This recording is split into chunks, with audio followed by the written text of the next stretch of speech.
you saw in the previous video, the 7 trumpets clearly echo the blowing of the trumpets 7 times around the city of Jericho, which was destroyed by an earthquake, in the Old Testament. And likewise, John centers the prophecies of the coming trumpet judgments around the coming of an earthquake in Antioch. And as mentioned earlier, this prophecy contains a dual reference, indicating there is more than one event being suggested. In order to hide this unmistakable association with Jericho, counter-reformationists never bring up Jericho when discussing the blowing of the 7 trumpets. Instead they focus on the coming of an asteroid, which they arbitrarily call wormwood thousands of years later, despite the fact John refers to this term in the present tense, in 96 AD. Counter-reformationists claim this future unknown asteroid thousands of years away, will incinerate and utterly destroy a third of the entire planet, yet also ironically somehow geologically, managing to leave the planet completely intact, and do nothing more than simply pollute some rivers and fountains in its aftermath. 2 claims which are completely contradictory to one another. Counter-reformationists also claim there are no Nicolaitans today, and Revelation is predicting an Antichrist which comes thousands of years away. After all, the Christians on the entire earth spontaneously fly upwards into outer space, having been raptured. However, John's prophecies in their historical context make it clear that he is targeting the base of the Nicolaitan movement working with the Roman government, out of the city of Antioch, who John also identifies in his epistles as the movement responsible for bringing in the coming Antichrist. And that the Nicolaitans are intrinsically connected to the Antichrist. Demonstrating that, biblically speaking, if there are no Nicolaitans today, then there is no Antichrist today either. The counter-reformationists cannot have it both ways, since these 2 entities were directly connected to one another, in history, by John. You also saw that John's astronomical dating placed the beginning of the time frame for this prophecy around December 12 to 13, 115 AD, with a tsunami following on December 13, 115 AD. And that the reference to wormwood had nothing to do with an end-time asteroid impacting the Earth. It was a well-known historical reference to a constellation falling on the horizon, named Almara, while illuminated by a full moon, which is today called Andromeda. Now we will look into what is known from history, to see what John had prophesied in Revelation chapter 8.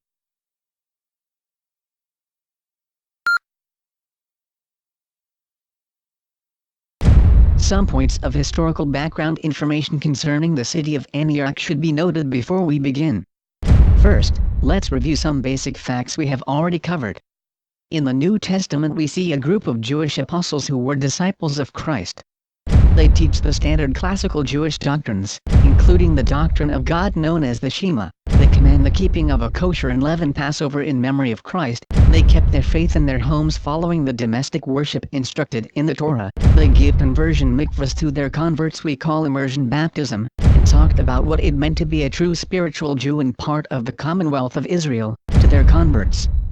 All clearly Jewish religious beliefs and activities. We also see them prophesy that a group of impostors are coming. They are described as supported by the Roman government. They will teach the Roman Triton doctrine concerning God instead of the Shema. They will assimilate pagan Roman customs and feasts, including pedophilia. They will claim to be apostolic but will reject the flesh of Christ in the Passover. They will have a celibate apostate priesthood, and they will support the coming Antichrist. And this movement John identifies as the Nicolaitans. The base of operations for this movement is out of this very city, Antioch. The bridge to this transition, from apostolic New Testament faith to apostate Nicolaitanism, according to the book of Revelation, is the city of Antioch. And thus why John targets this city for destruction, under the wrath of God, in the trumpet judgments. When we look at the New Testament and compare it to what people today call the church, we see 2 very different things, which are separated by a huge chasm between them. The bridge between these 2 very different things takes place here in the city of Antioch in 108 AD. Trajan begins what historians call the 3rd wave of persecutions against indigenous biblical Jews. But instead of having stories about Trajan's killing of Jews, we hear instead from Vatican historians about Trajan's killing of someone known as Ignatius of Antioch, who is also said to be the bishop of Antioch, which is a very strange thing. We really don't have any record of Ignatius outside of the Vatican, and numerous fraudulent works from the Vatican were actually fabricated, and then attributed to his authorship, in order to intentionally deceive people. They have since been admitted to have been fraudulent works. So, the Vatican claims Ignatius, Bishop of Antioch, was a very blessed and devout genuine Christian teacher who was apostolic, having known and been trained by original apostles themselves. And that too is another very strange claim given what he allegedly taught, which you will see in just a moment. According to the Vatican in Rome, Ignatius of Antioch taught that he had inherited from the apostles a completely new religion which he called Catholic. And its purpose was to replace Jews with Christians. But, as you recall, in the New Testament, were actually Jews. So that is sort of like saying you are going to replace frozen water with ice. Ignatius of Antioch was very anti-Semitic, which is also odd that Trajan would be killing Roman anti-Semites, while he is attempting to actually genocide a certain group of Jews this anti-Semite actually disliked as well. So now, on top of the previous oddity, we have a historical report that borders on something like Hitler was really killing Nazis instead of Jews. Or that the KKK was really lynching white Southern racists. It is openly an inexplicable historical contradiction. But that's not all. The Greek term, episkope, translated as bishop in our English Bibles and in church vernacular, is found over 28 times in the Greek Old Testament Septuagint. It was a term very familiar to Greek-speaking Jews because the term simply referred to what we would call in modern parlance as a local chapter organizer. It was also used of Jewish rabbinical leaders in the synagogue. According to the New Testament, Ignatius of Antioch wasn't even qualified to be a bishop in the New Testament apostolic sense of the word, because the New Testament apostolic community saw the term bishop limited to someone who headed a local family household of faith. And in the New Testament, they were required to be married men with families, just as it was in the Jewish custom in their own culture to be a rabbinical leader. Paul instructs Timothy in 1 Timothy 3 verses 2-5 on the subject of the work of a bishop, writing, quote, "A bishop then must be blameless, the husband of one wife, vigilant, sober, of good behavior, given to hospitality, apt to teach. One that ruleth well his own house, having his children in subjection with all gravity. For if a man know not how to rule his own house, how shall he take care of the ecclesia of God?" The requirement of being married, in order to be a bishop, in the New Testament, was simply the current Jewish practice of the day. It was not a new religious invention. The requirement of being rooted in the community, with a wife and children, ensured stability and that a generational religious practice tradition would be ensured in the area. In the New Testament you could still function in many other aspects of ministry without marriage, such as prophet, apostle, evangelist, teacher, etc. But to seek to work in the role of a bishop, or episcope, in a local community, it was both the Jewish and the New Testament practice to require it be done, in the context of a household of faith, with a wife and children. That was a role especially reserved for fathers, in homes, with wives and children. But this alleged bishop of Antioch not only did not have any children, he wasn't even married. He was a celibate. But that's not all. Paul had mentioned the rise of a group of celibate bishops, in 1 Timothy 4, which would reject this apostolic tradition, and he labeled them with the unflattering description of demonic liars. This impostor bishop of Antioch also claimed he had been given apostolic authority to replace the Passover commanded by Christ, with something he called a Eucharist, or what today is known as a Mass. But he complains in his own writing, over the frustration of people rejecting his invention and refusing to participate in it, because it was, quote, "not the flesh of Christ," end quote. Catholic and Counter-Reformation theologians claim this was a reference to some heretics, but not according to the New Testament. That was the very complaint John himself had lodged against the Nicolaitans. And this is the same John, the Vatican claims, Ignatius was supposedly discipled by. Ignatius openly rejected the flesh of Christ in the Passover meal, because it was too Jewish, and Ignatius argued that Jews should follow Christians, and Christians should not do anything like Jews. And when he used the term Christian, he was of course making a reference to himself as a Roman, in distinction to all Jews, and not the New Testament usage of that term. His failure to comprehend even the most basic elements of New Testament faith spread among the real original Jewish apostolic community, reveals the fact he had no contact with them. And and that his use of terminology was alien to the original New Testament apostolic community we see in the New Testament, and so were his religious practices and doctrines.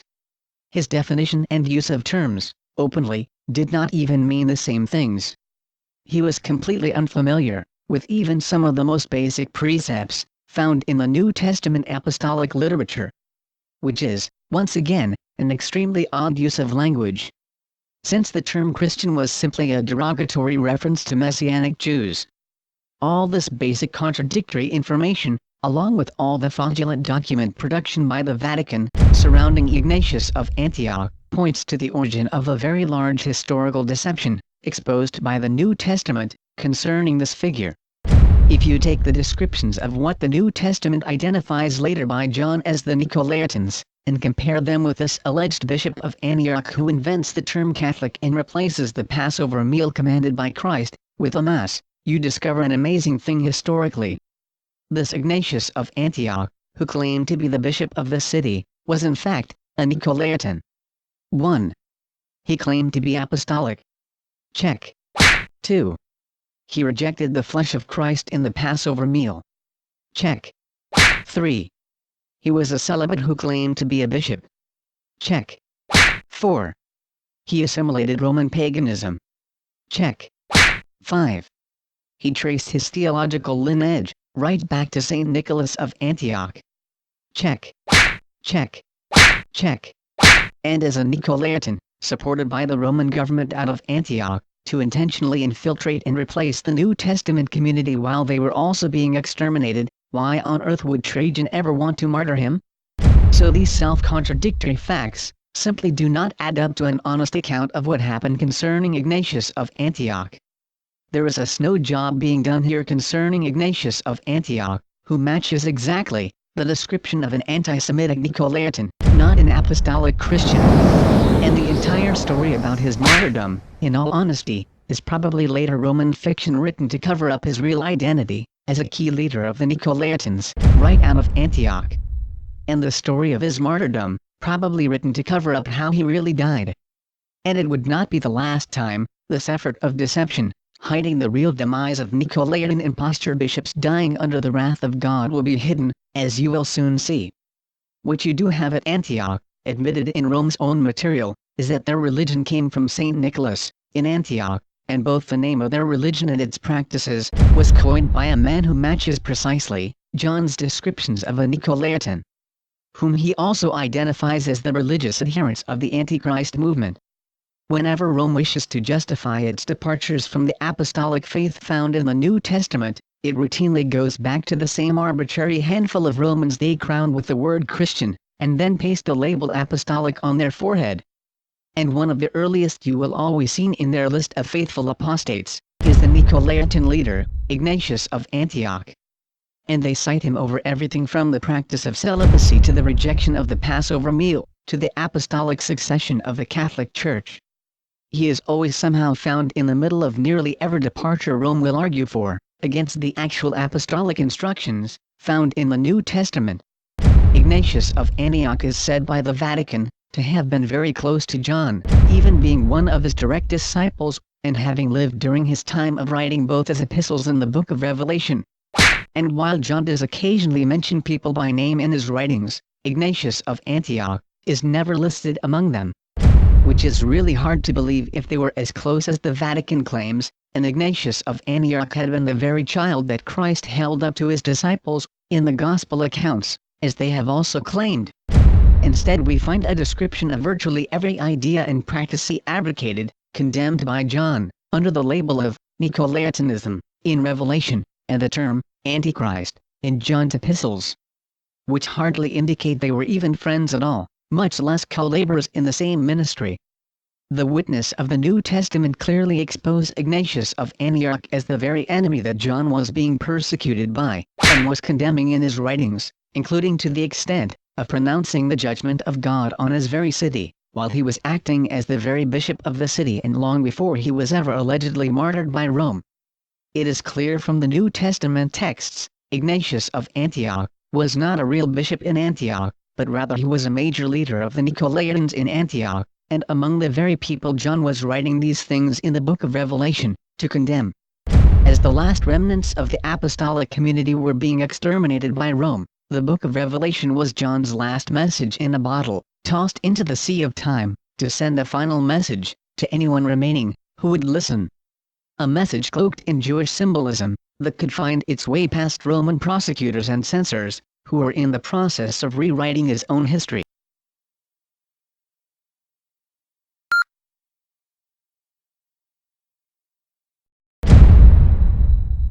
After recognizing and identifying the elements of John's astronomical dating, which are the events which take place in the heavens, we have the actual historical events on the ground which he is prophesying. Next we go down through the chapter and list each main event. In verse 5, we clearly have the description of an earthquake. In verse 7, we have the description of a great fire or firestorm. In verse 8, we have the description of a tsunami. In verse 9, we are told there is 1/3 destruction of life and property. Also in verse 9, we are told there is destruction of marine life and ships. In verse 10, we are told there will be water contamination which will cause illness. And although rapturalists will incessantly interpret this reference to wormwood as an asteroid, meteor or comet, along with it crashing to the earth, and fire raining down from the sky, even if you are given this extreme technically inaccurate interpretation, even in this, you will find this event is still completely fulfilled in the destruction of Antioch. And the last element is catastrophic deaths in verse 11. Now we will take a look at history and see how these things did indeed occur. As you saw in the previous video, we have a dual reference to two dates in John's prophecy. The first date was 115 AD and the second date was 476 AD. First we will examine the first cycle of the prophecy which begins in 115 AD. According to modern historians, Antioch had a resident population of about 500,000 inhabitants. But in 115 AD, the Roman Emperor Trajan had marshaled the Roman army in the city of Antioch, and had taken up winter residence in the city, to execute war against the Parthians, and to continue exterminations against Jewish subversives. Because of the fact that the business of the Roman Empire was being conducted out of Antioch, the actual population had been inflated by the influx of soldiers, support staff, diplomatic entourages, and merchants, from all over the empire. Because of this, the current population of Antioch was at an all-time high. If you take the main element of John's prophecy of an earthquake, along with the geographical location, along with the year he identifies in his astronomical dating for this prophetic event, and do a Google search on the words, Antioch 115 earthquake, you are going to discover an amazing thing. The search will return over 121,000 results. Why is that? Because amazingly, in this very month of December, on the very day of December 13th, in the very year of 115 AD, in this very city, one of history's greatest earthquake disasters occurred. The following information comes verbatim from the website followinghadrian.com. Quote, the most vivid description of the catastrophe came from the Roman historian Cassius Dio. In his Roman History, Book 68, he described how Antioch was crowded at the time of the earthquake due to the Emperor Trajan overwintering within the city. While the emperor was tarrying in Antioch, a terrible earthquake occurred. Many cities suffered injury, but Antioch was the most unfortunate of all. Since Trajan was passing the winter there and many soldiers and many civilians had flocked thither from all sides in connection with lawsuits, embassies, business or sightseeing, there was no nation of people that went unscathed. And thus in Antioch the whole world under Roman sway suffered disaster. He then painted a dramatic picture of the destruction witnessed by the population. First there came, on a sudden, a great bellowing roar, and this was followed by a tremendous quaking. The whole earth was upheaved, and buildings leaped into the air. Some were carried aloft only to collapse and be broken in pieces, while others were tossed this way and that as if by the surge of the sea, and overturned, and the wreckage spread out over a great extent even of the open country. Soldiers and civilians were killed by falling debris while many others were trapped. The aftershocks that followed the earthquake for several days killed some of the survivors, while others, trapped in collapsed buildings, died of starvation. And as heaven continued the earthquake for several days and nights, the people were in dire straits and helpless, some of them crushed and perishing under the weight of the buildings pressing upon them, and others dying of hunger. Trajan survived and escaped with only minor injuries but was forced to take shelter in the circus, as the aftershocks continued for several days. Trajan made his way out through a window of the room in which he was staying. Some being, of greater than human stature, had come to him and led him forth, so that he escaped with only a few slight injuries. And as the shocks extended over several days, he lived out of doors in the hippodrome. End quote. But not only did an earthquake occur in Antioch in 115 AD, it also triggered one of the biggest tsunamis in the ancient Mediterranean world as well. Destruction from the tsunami extended all the way down the Lebanese coastline, and reached as far south as Caesarea. The marine effects of the tsunami traveled down the coast of the eastern half of the Mediterranean Sea. One of the major infrastructure casualties of the earthquake was the destruction of the Roman aqueduct system, which provided the public drinking water to cities in these areas. The only available drinking water that remained, after the disaster, was local well water, that had been contaminated by the flooding caused by the tsunami. The Antioch tsunami produced mass fish kills, which washed on shore, up and down the coastlines of the eastern Mediterranean Sea, and destroyed entire fleets of ships in the harbors. This is all that remained of the aqueduct system as far away as Caesarea, which was completely washed away by the tsunami. Throughout the area, the brick structure aqueducts simply collapsed, under the impact of the seismic activity produced by the estimated 7.5 earthquake.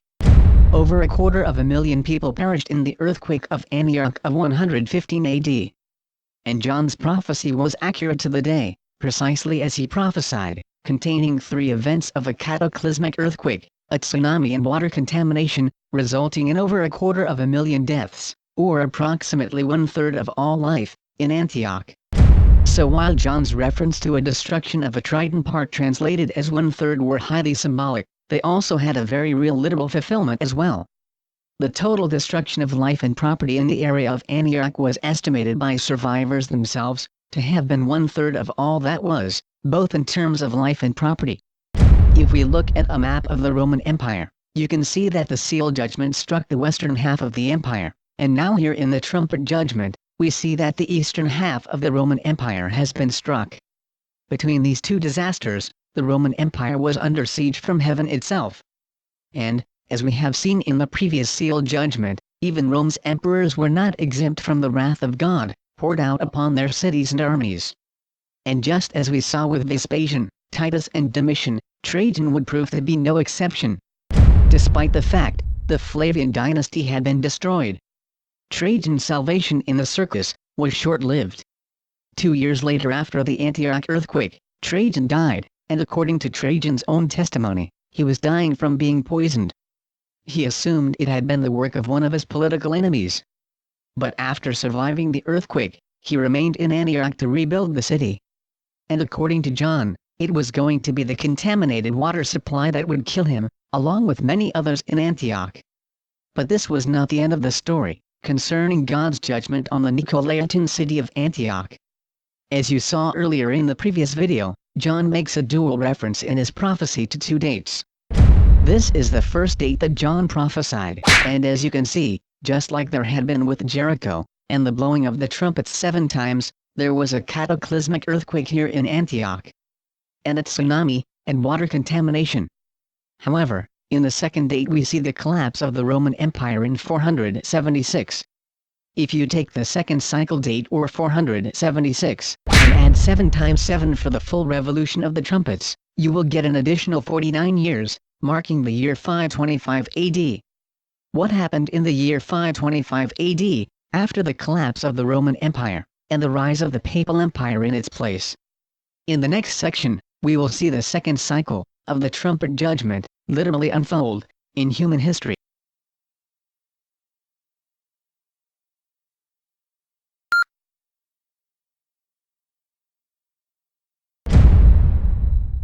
As you saw in the previous video, the second date given in the sealing of the 144,000 was the year 476. And adding the full revolution value of 7 trumpets times 7, or 49 years, gives us an additional date of 525 AD. For the second wave of trumpet judgments in Antioch. As mentioned earlier, in the year 476, the Roman Empire collapsed. It was replaced by a theocratic state based on the religion of Nicolaitanism, which had falsely claimed the title Christianity. Because this religion emerged out of the city of Antioch, Antioch became an important center of ecclesiastical law for the new Byzantium Empire, ruled out of the city of Rome. In the city of Antioch, the now ruling Nicolaitan movement held no less than 10 ecclesiastical councils. God was so impressed with their Nicolaitan work, beginning in the year 525 to 526, he completely destroyed their city. But what is amazing about this coming destruction, even the Nicolaitan religious leaders in the city recognized it was the judgment of God upon them, and they even saw the signs it was in fact coming. And that is not all. They even quoted the book of Revelation concerning its destruction. But once again, the Nicolaitans attempted to use deceit to rewrite history in order to flatter themselves. And rather than admit their impostor Nicolaitan bishop had come under the judgment of God, in biblical proportions and was slain, they actually attempted to claim he had been so holy that he actually had been raptured. But the facade fell drastically apart when the body of the Nicolaitan bishop of Antioch was discovered in what appeared to have been a gruesome and humiliating death. The following information comes verbatim from a document known as the Chronicle of ZUQNIN and can be found online at http://ChristmasIsALie.com. Quote, "In the Vatican Library there was a manuscript written in Syriac containing a world chronicle in 4 parts, ending in 775 AD. The shelf mark of the volume is Vatican Syriac manuscript number 162. The manuscript contains 173 leaves or folios in manuscript speak, each with 2 sides, the front recto and the reverse verso. The manuscript seems to have been written in the early 9th century, if we look at the letter forms in use. On folio 66V at the bottom there is a scribal note or colophon. The leaf seems to have been lost and recopied. It reads, 'Pray for the wretched Elisha of the monastery of ZUQNIN, who copied this leaf, that he might obtain mercy like the robber on the right hand of Jesus. Amen and Amen.' Apparently, this monk had inappropriately broken the taboo of actually reporting what had happened in the history of the city, for posterity. The following information begins on page 48. Quote, "The year AD 526, Antioch was overthrown. In the 7th year of the Christian Emperor Justin, that is the year 525 to 526 AD, Antioch the Great was also overthrown, at the 7th hour of the day. It was a terrible and distressing collapse, impossible for anyone to recount.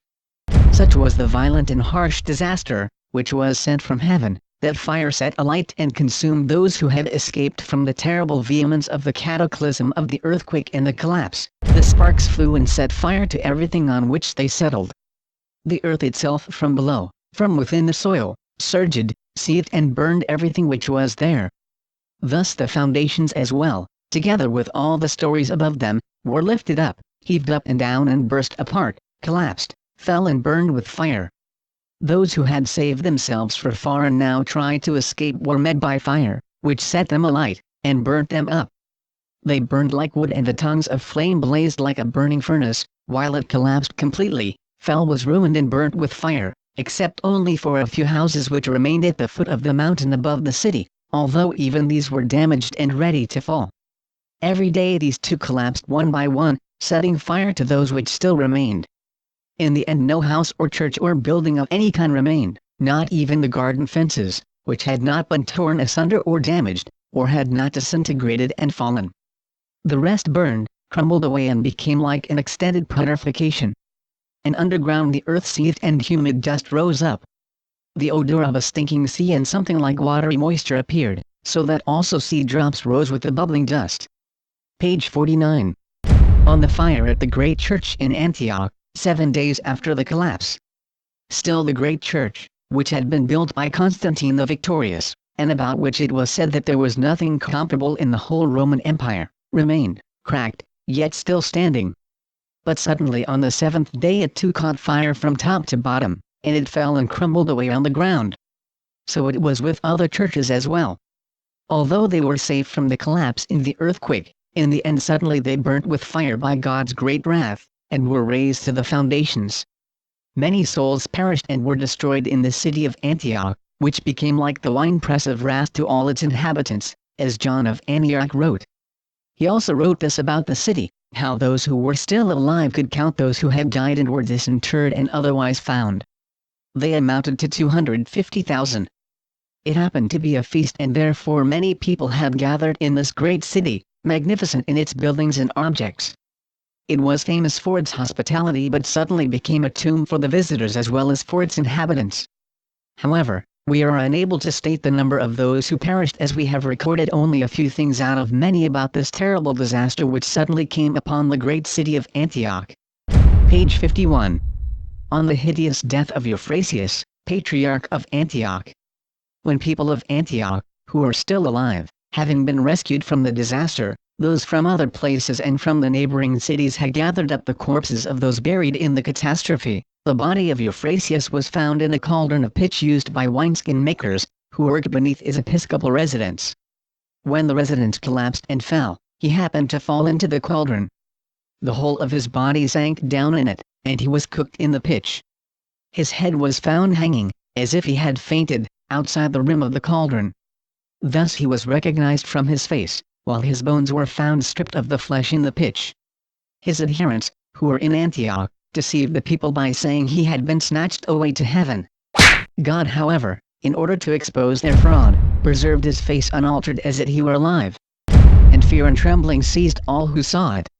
For the believers, however, it was a wonderful thing, for they remembered the imprudence of his evil deeds, his cruel plans, persecution, and pillage which he had done, and tribulations which he caused people to suffer. Not only did he do so himself, but also he urged all the bishops under his authority to do the same, to persecute, plunder and torture the people. They took inspiration and power from him and engaged in these evil deeds, competing with one another and exerting themselves as to which of them would surpass his companions in persecution and evil deeds in every region and city. Many books would not suffice to tell about all these in full, tribulations, persecutions, as well as tortures, fetters and imprisonment which in all regions and cities were carried out by bishops, clerics, periodote, chorespicopi and other by the orders and assiduity of Euphrasia and of his predecessor, all the days of their lives. He goes on to note on page 52. Thus when the Emperor Justinian, the elder, learned about such total destruction and the loss of Antioch, Seleucia and Daphne, he put off his crown in bitter pain, and took off his purple robes, and sat in sorrow.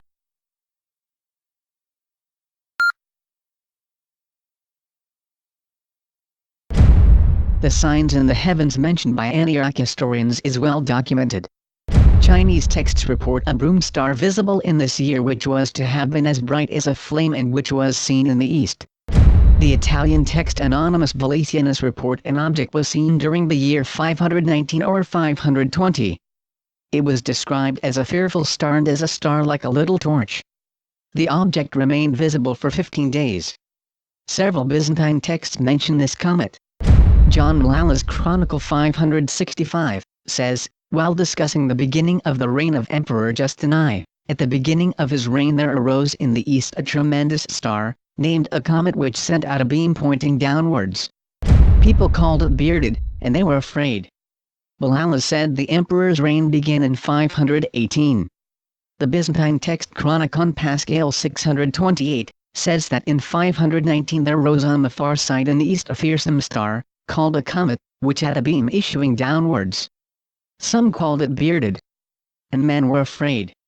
An almost identical statement placed in the same year also appears in the Byzantine text Chronographia 813.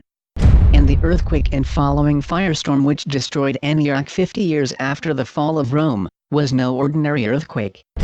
The following narrative is a reconstruction of events in Antioch, described in the book, Reign of Iron and Ice, 1996, by John S. Lewis, who is Professor of Planetary Sciences at the Lunar and Planetary Laboratory at the University of Arizona.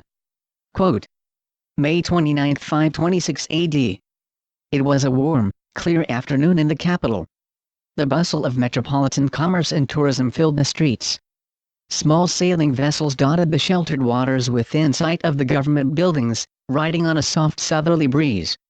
The sun sparkled on the gentle swells and wakes, lending a luminous glow to the poppies and tulips nodding in the parks along the water's edge. All was in order. But suddenly, the sky brightened as if with a second, more brilliant sun. A second set of shadows appeared. At first long and faint, they shortened and sharpened rapidly. A strange hissing, humming sound seemed to come from everywhere at once. Thousands craned their necks and looked upwards, searching the sky for the new sun. Above them a tremendous white fireball blossomed, like the unfolding of a vast paper flower, but now blindingly bright. For several seconds the fierce fireball dominated the sky, shaming the sun. The sky burned white hot, then slowly faded through yellow and orange to a glowering copper red. The awful hissing ceased. The onlookers, blinded by the flash, burned by its searing heat, covered their eyes and cringed in terror. Occupants of offices and apartments rushed to their windows, searching the sky for the source of the brilliant flare that had lit their rooms. A great blanket of turbulent, coppery cloud filled half the sky overhead. For a dozen heartbeats the city was awestruck, numbed and silent. Then, without warning, a tremendous blast smote the city, knocking pedestrians to the ground. Shutter doors and windows blew out. Fences, walls, and roofs groaned and cracked. A shock wave raced across the city and its waterways, knocking sailboats flat in the water. A hot, sulphurous wind like an open door into hell, the breath of a cosmic ironmaker's furnace, pressed downward from the sky, filled with the endless reverberation of invisible landslides. Then the hot breath slowed and paused.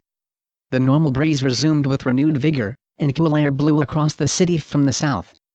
The sky overhead now faded to dark gray, then to a portentous black. A turbulent black cloud like a rumpled sheet seemed to descend from heaven. Fine black dust began to fall, slowly, gently, suspended and swirled by the breeze. For an hour or more the black dust fell, until, dissipated and dispersed by the breeze, the cloud faded from view. Many thought it was the end of the world. End quote. Professor John Lewis has concluded that, very often, small impactors exploding in the atmosphere have devastating local effects, similar to that of a multi-megaton nuclear airburst, and often it may be recorded in history as a particularly strange earthquake. Contemporary accounts indicate strongly that this was no normal earthquake. Another Byzantium chronicler also described the city of Antioch perishing in flames from heaven. Quote, "Those caught in the earth beneath the buildings were incinerated and sparks of fire appeared out of the air and burned everyone they struck like lightning. The surface of the earth boiled and foundations of buildings were struck by thunderbolts thrown up by the earthquakes and were burned to ashes by fire.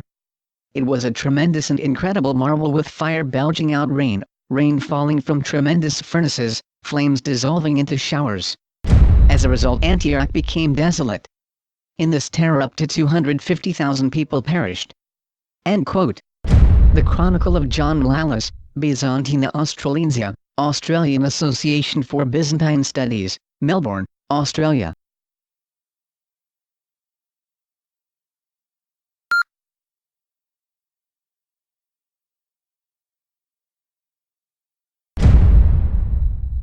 Several important things should be noted from the Chronicle of ZUQNIN. First, the author of this text makes a clear distinction between true followers of Christ and the bishops of Antioch, which he excludes from the term believers. If they were not true followers of Christ, then who were they? And where did they come from? The answer from the New Testament is that they were the people described by both Paul and John, and of whom John used the term Nicolaitans. The author of the Chronicle of ZUQNIN not only excludes the Patriarch of Antioch from the term believer, but the entire ecclesiastical hierarchy of bishops under him. He reports that according to the common opinion of the day, these leaders in Antioch were not believers, or even true Christians. Secondly, he also makes note of the fact that the followers of the Patriarch of Antioch were deceivers. And they attempted to deceive the public about the true fate of the ecclesiastical head of Antioch, citing the fraudulent claim he had been personally raptured. But their deception was publicly exposed as a fraud, and that they used violence, deception, and the threat of imprisonment, torture, and even death, to maintain their oppressive control over the people.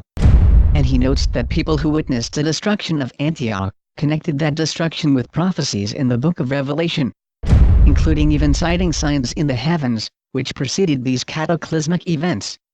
If real Christians, who witnessed these very events in these early centuries of the imperial church, connected Antioch's destruction to the book of Revelation themselves, including signs in the heavens. Why doesn't anyone today do it? The answer to that question can only be an obvious one. The people represented by the Bishop of Antioch, who claimed he had been raptured to heaven, and who aggressively promote Christmas today with the veneration of Saint Nicholas, are the same people who are running Christianity today, and their deceptions, and violence, and unethical behavior today, are no different than they were in ancient Antioch. But neither is God's judgment against what they are doing. And you will learn more about that in the coming sections on the bowl judgments. But as you can see here and in the previous videos, both the seal judgment, and first 4 trumpet judgments, have clearly been fulfilled in history. And the target of these prophecies, in keeping with what is said in the rest of the New Testament, is Rome's Pontifex Maximus as the Antichrist, and the entire religious hierarchy, and its following, that surrounds and serves him. And this was made very clear from the very beginning, even in some of the earliest documents ever composed, which we now have in the New Testament.